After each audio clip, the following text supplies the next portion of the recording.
Negara-negara barat benar-benar panik gara-gara aksi provokasi Deng Xiaoping pada awal 1990-an. Kala itu, si Deng menggertak mereka dengan ngomong kalau Timur Tengah punya minyak, tapi Cina punya mineral tanah langka yang jauh lebih berharga.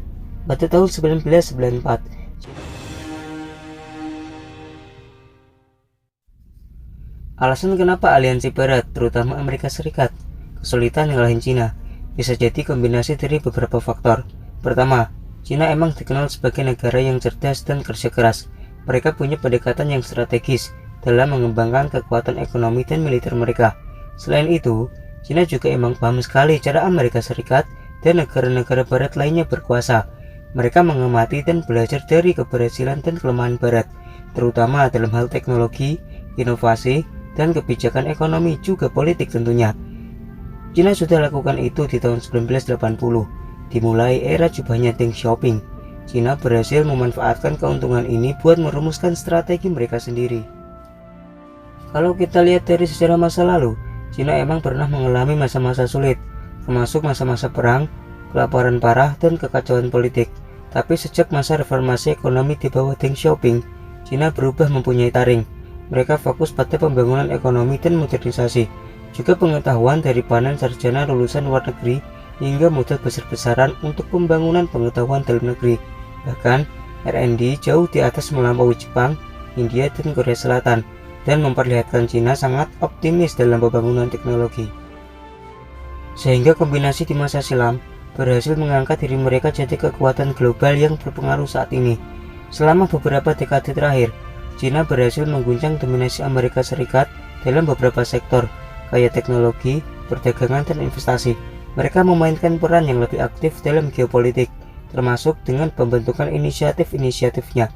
Jadi, kesulitan Amerika Serikat dan aliansi barat dalam menghadapi Cina ini bukan cuma karena kecerdasan dan kerja keras Cina, tapi juga karena Cina punya pemahaman yang mendalam tentang dinamika kekuasaan global dan berhasil memanfaatkannya buat keuntungan mereka sendiri. Membaca historis membuat kita memahami realitas di kehidupan saat ini, seperti nubuat yang bisa menjadi kenyataan di masa depan. Kita gak bakal nyangka negara-negara barat benar-benar panik gara-gara aksi provokasi Deng Xiaoping pada awal 1990-an. Kala itu, si Deng menggertak mereka dengan ngomong kalau Timur Tengah punya minyak, tapi Cina punya mineral tanah langka yang jauh lebih berharga. Pada tahun 1994, Cina udah menguasai sekitar 46% mineral tanah jarang di dunia. Dan sekarang, para pebisnis industri naksir kalau Cina ngasih pasokan sekitar 90-95% bahan-bahan mineral tanah jarang ini. Nah, gimana sih Cina bisa sampai segitunya? Mereka benar-benar bermain lincah. Pemerintah Cina rela ngeluarin miliaran dolar buat investasi di pertambangan dan pabrik-pabrik pengolahan mineral tanah langka di negara mereka. Gak cuma itu, mereka juga udah ngebangun teknologi manufaktur di luar negeri, dan bahkan dukung program penelitian dan pengembangan mineral tanah jarang yang paling ambisius di dunia. Intinya, Cina udah berjaya dalam hal mineral tanah jarang ini.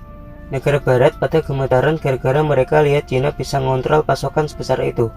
Mereka semua kelihatan mulai pincang berpikir ulang soal ketergantungan mereka sama Cina dalam industri ini. Di mana ada ketergantungan, di situ ada pengharapan. Di mana ada harapan, disitulah keleluasaan memainkan peran. Dunia internasional penuh sama intrik dan persaingan yang bikin tegang. Media bisnis pada masa itu kurang terlalu fokus ngebahas hal ini. Soalnya, pasar buat produk-produk mineral tanah jarang ini cuma sekitar 1 miliar dolar. Jumlah yang kecil sekali dibandingkan sama transaksi harian minyak mentah atau biji besi. Kecuali buat orang-orang geologi, mungkin kita jarang mendengar nama-nama kayak yttrium, scandium, atau dysprosium. Padahal, bahan-bahan ini dan beberapa puluh mineral serupa lainnya penting sekali buat produksi berbagai barang konsumtif di abad ke-21, kayak komponen elektronik miniatur, baterai mobil hibrida, disk drive komputer, layar monitor, sampai iPod juga. Yang bikin perusahaan-perusahaan barat yang bersaing sama gergasi Cina gak mau ngebantah lagi. Cina sudah menguasai pasar mineral tanah langka ini. Bisa kebayang gimana ngerinya kalau konglomerasi swasta di Amerika gak pro Cina, cuman mereka bisa berantakan. Masih dalam spektrum yang sama, kita masuk konsensus. Pemerintah Amerika Serikat juga pada was-was, soalnya mineral tanah jarang ini penting sekali buat produksi laser dan rudal presisi mereka. Para pemimpin politik dan bisnis pada khawatir kalau Cina bakal membatasi ekspor mineral-mineral langka itu lagi, kayak yang udah pernah mereka lakukan pada tahun 2007, 2008, dan 2009. Mereka mungkin bakal simpan stoknya di tempat-tempat yang strategis, dan disinilah peran jajaran atas pemimpin swasta ikut berperan. Keseriusan situasi ini benar-benar bikin tegang. Para pemain politik dan bisnis di barat pada gugup tentang masa depan industri mereka. Kalau Cina terus nguasin mineral tanah jarang ini, buat bisa nyokong semua proyek-proyek beragam mereka, Cina harus ngeluarin dana raksasa. Mereka udah ngumpulin lebih dari triliunan dolar dalam bentuk cadangan devisa dari strategi ekspor mereka yang sukses. Nah, dengan duit segitu, Cina mendirikan lembaga dana kekayaan negara mereka sendiri. Lembaga ini kayak doping buat maraton geopolitik mereka. Doping ini bikin mereka makin kuat dan berpengaruh di panggung dunia. Cina bisa menggelontorkan uang dan ngasih dukungan finansial ke proyek-proyek mereka yang ambisius, baik di dalam negeri maupun di luar negeri. Bukan cuma itu, lembaga dana kekayaan negara Cina ini juga jadi alat buat mereka melakukan investasi strategis di banyak negara. Mereka punya pengaruh yang gede dalam perekonomian global. Kayaknya maraton geopolitik mereka bakal berlanjut dengan kekuasaan yang makin besar berkat dana-dana yang mereka punya. Ngelihat gimana Cina bisa jadi pemain penting dalam dunia geopolitik dengan modal duit yang mereka punya, mereka memang nggak main-main dalam ambisi mereka, dan lembaga dana kekayaan negara ini jadi senjata mereka yang paling ampuh. Lembaga-lembaga ini mempunyai peran sangat penting bagi Cina. Dengan lembaga-lembaga itu, apakah bisa untuk mencuri ilmu teknologi, informasi, intelijen, agenda keamanan, rahasia bawah tanah, atau lebih dari itu semua, misalnya pemulus diplomasi?